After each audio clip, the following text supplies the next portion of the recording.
Halo sahabat youtuber, apa kabar? Semoga semua baik-baik saja ya. Terima kasih sudah klik video ini. Untuk kisah nyata kali ini saya akan mengisahkan lagi tentang seorang wanita yang meninggal di tangan customernya saat baru mulai bekerja selama 1 hari.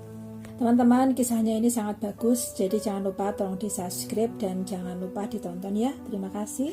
Pada hari Sabtu tanggal 16 Januari tahun 2021 jam 2 dini hari, kantor Polsek Denpasar Selatan menerima panggilan telepon dari seorang penjaga kos. Kepada polisi, si penelpon yang adalah penjaga kos-kosan itu merasa curiga sebab melihat sesuatu yang tidak beres terjadi pada kamar salah satu penghuni kos yang dia jaga. Mendapati laporan dari telepon itu, polisi pun langsung meluncur menuju lokasi. Sesampainya polisi di sana, polisi pun langsung membuka pintu untuk memeriksa keadaan di dalam kamar itu. Di dalam kamar itu, polisi mendapati sesosok tubuh wanita dengan keadaan yang sangat mengenaskan, tanpa busana dan terluka serta telah meninggal dunia. Keadaan kamar yang sangat acak-acakan mengindikasikan kalau korban sempat melakukan perlawanan sebelum akhirnya berhasil dilumpuhkan oleh si pelaku. Kemudian polisi mengevakuasi tubuh wanita itu ke RSUP Sanglah untuk dilakukan autopsi. Dan hasil dari autopsi menyatakan penyebab meninggalnya wanita muda itu karena terputusnya 2 pembuluh darah pada leher. Saat itu tim penyidik langsung melakukan olah tempat kejadian perkara selama kurang lebih 3 jam. Nah, penyidik ini mengamankan sejumlah barang bukti yang diduga merupakan milik si pelaku. Di antaranya adalah 1 buah helm ojol serta 1 buah solipat yang masih basah oleh darah. Tim penyidik juga menyita rekaman CCTV yang terpasang di homestay tersebut. Dari sanalah polisi mulai melakukan pencarian memburu sang pelaku. Lalu siapakah wanita ini dan kenapa semua bisa terjadi? Wanita Malang ini bernama Dwi Verika Lestari, berusia 24 tahun. Jadi dia lahir di Subang, Jawa Barat pada tanggal 24 April 1997. Dewi Verika ini sudah menikah sejak lulus SMA. Tapi sayangnya sepertinya rumah tangga yang dibangun Dewi Verika tidak berjalan baik-baik saja. Sebab setelah Verika mempunyai seorang anak, Verika memutuskan untuk pergi merantau dan bekerja agar bisa mencukupi kebutuhan anak sematawayangnya itu. Kota tujuannya adalah Denpasar, Bali. Di Pulau Dewata ini, Dewi Verika rencananya akan bekerja sebagai penyedia jasa layanan bagi pria-pria secara mandiri atau freelance. Dia akan memasarkan jasanya itu lewat aplikasi micat. Kejadian bermula pada hari Kamis tanggal 14 Januari 2021. Hari itu Dewi Verika berangkat dari rumahnya di Subang, Jawa Barat menuju ke Denpasar, Bali dengan menggunakan mobil travel.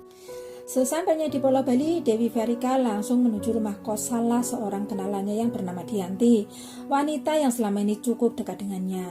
Rumah kos itu bernama Thalia Homestay dan beralamat di Jalan Tukat, Batanghari, Denpasar Selatan. Setelah sampai di sana, Dewi Verika beristirahat selama 1 malam di kamar kosnya Dianti ini. Lalu keesokan harinya, hari Jumat tanggal 15 Januari tahun 2021, Dewi Verika ini menyewa kamar kos sendiri di tempat yang sama, kamar nomor 1 yang berada di lantai 2 di Thalia Homestay. Menurut keterangan Dianti, seharian itu Dewi Verika menerima job dari 4 pria yang menyewa jasanya. Semua transaksi dilakukan di dalam kamar kosnya. Pada malam harinya sekitar jam 1 dini hari tanggal 16 Januari 2021, Dewi Verika datang ke kamar kosnya Dianti untuk makan malam bersama sahabatnya itu. Dewi Verika hanya menghabiskan waktu selama 20 menit di kamar kos Dianti. Setelah itu Dewi Verika ini pamit kepada Dianti untuk kembali ke kamarnya, sebab dirinya harus bersiap-siap menyambut tamu yang janjian akan datang sebentar lagi. Nah, sekitar jam 1:50 dini hari itu, Dianti mendengar suara jeritan dan suara seperti orang berkelahi yang berasal dari dalam kamarnya Dewi Verika Lestari. Karena khawatir telah terjadi sesuatu dengan sahabatnya itu, Dianti lantas berkirim pesan via WhatsApp untuk menanyakan ada apa kok menjerit. Tapi pesan itu tidak dibalas. Bahkan Dianti juga sempat berkali-kali melakukan panggilan telepon ke nomor Dewi Verika, tapi tidak juga diangkat. Kekhawatiran Dianti semakin menjadi-jadi. Dia lantas menelpon penjaga kos untuk bersama-sama mengecek dan melihat keadaan kamar sewaan Dewi Verika. Setelah penjaga kos datang, mereka berdua langsung mengetuk pintu kamar Dewi Verika yang terkunci dari dalam berkali-kali. Tetapi semuanya sepi, tidak dibuka, tidak juga ada jawaban dari dalam.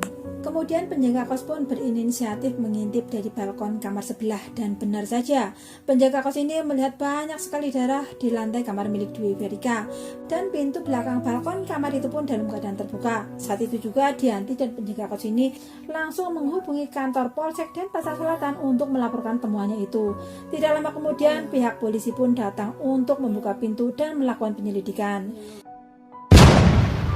Nah, setelah bekerja keras selama 1 bulan, tim gabungan Polres Denpasar dan Polsek Denpasar Selatan berhasil menangkap pelaku pada tanggal 12 Februari 2021 jam 8 malam di rumah sang mertua pelaku di Dusun Kerajaan, Desa Sumberjo, Kecamatan Kencong, Jember, Jawa Timur.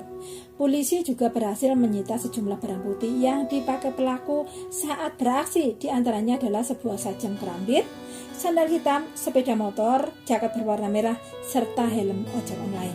Pelaku adalah seorang pemuda bernama Wahyu Dwi Setiawan berusia 24 tahun, dan Wahyu telah mempunyai istri dan seorang anak.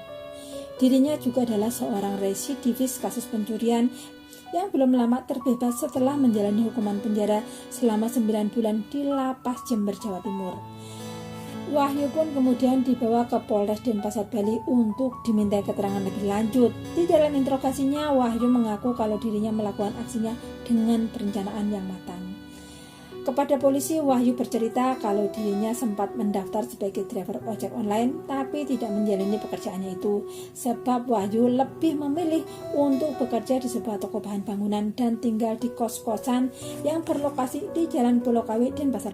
Tapi Wahyu mengaku gaji yang diterimanya tidak bisa mencukupi kebutuhan hidup keluarganya. Hingga saat dia buka-buka HP, otak kriminalnya pun langsung menangkap sinyal. Dia melihat foto wanita penyedia jasa enak-enak di aplikasi micet.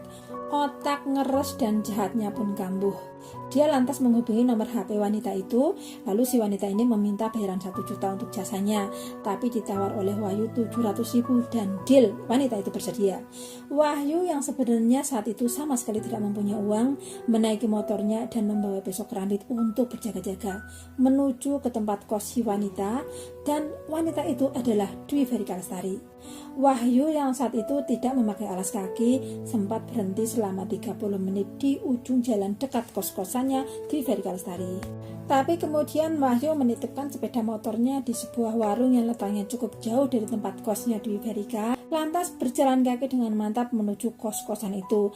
Dengan tetap tanpa memakai alas kaki dan tetap memakai helm, Wahyu ini sadar kalau di kos-kosan itu ada CCTV, sehingga dirinya berjalan dengan menundukkan kepala untuk menyembunyikan wajahnya. Wahyu pun mendatangi dan mengetuk pintu kos-kosan, lalu transaksi pun terjadi. Karena kebelet ngerampok, dia mainnya pun terburu-buru, cuma 10 menit saja. Setelah mereka selesai berenak-enak, Wahyu lekas-lekas memakai pakaiannya, sedangkan Dewi Verika ke kamar mandi untuk membersihkan diri. Saat itu upah sebesar 700.000 rupiah belum diterima oleh si Dewi Verika. Nah, pas Dewi Verika ini di dalam kamar mandi, dengan cekatan Wahyu mengemasi dompet dan HP milik Dewi Verika yang terletak di atas meja rias. Tapi ulahnya ini kepergok oleh Dewi Verika yang langsung meneriakinya. Sadar akhirnya kepergok, seketika itu juga Wahyu membekap mulut Dwi Verika agar tidak terus-menerus berteriak dan menyayat leher wanita itu dengan kerambit. Tapi Dwi Verika meskipun sudah terluka, dia terus melakukan perlawanan dan terus berupaya berteriak sambil menjejak-jejakkan kakinya ke lantai. Tapi akhirnya Dwi Verika ini menyerah dan melemas. Wahyu lantas mendorong tubuh Dwi Verika ini ke ranjang. Saking kerasnya dorongan itu hingga tubuh Verika Lestari terjatuh ke lantai di sisi ranjang dalam posisi menungging. Setelah itu Wahyu bergegas mengambil dompet dan HP milik Dwi Verika yang terletak di atas meja rias. Kemudian Wahyu kabur lewat pintu balkon belakang kos-kosan, memanjat dinding dan turun ke jalan besar untuk mengambil sepeda motornya. Di perjalanan, Wahyu ini sempat berhenti sebentar untuk memeriksa isi dompet milik Dwi Verika, lalu mengambil semua uang dan membuang dompet itu di pinggir jalan. Keesokan harinya, Wahyu sama sekali tidak bisa tenang, sebab gambar dirinya yang terekam CCTV beredar luas di aneka media berita. Wahyu memutuskan untuk kabur dan berpindah-pindah tempat selama 1 bulan. Atas kejadian itu, Wahyu dijerat dengan pasal pencurian dengan kekerasan yang menyebabkan orang lain meninggal dunia. Pada hari Kamis tanggal 5 Agustus 2021, Majelis Hakim Pengadilan Negeri Denpasar menjatuhkan vonis hukuman penjara selama 12 tahun penjara kepada Wahyu Dwi Setiawan. Teman-teman, saya tidak bosan-bosannya mengajak, ayo kita doakan bersama-sama agar Mbak Dwi Verika Lestari diampuni dosa-dosanya dan diterima di sisi Yang Maha Kuasa. Menurut teman-teman, apakah sudah adil hukuman untuk Wahyu, di mana dia menghilangkan nyawa seorang ibu yang sedang mencari nafkah untuk anaknya? Dan untuk semua wanita-wanita yang melakoni open BO, sebaiknya sebelum transaksi terjadi, mintalah foto KTP calon customer, juga mintalah bayaran ditransfer di depan, sebab kejadian seperti ini marak sekali terjadi di mana-mana. Oke, sekian dulu untuk kisah kali ini. Jangan lupa like, komen, dan subscribe ya teman-teman. Terima kasih.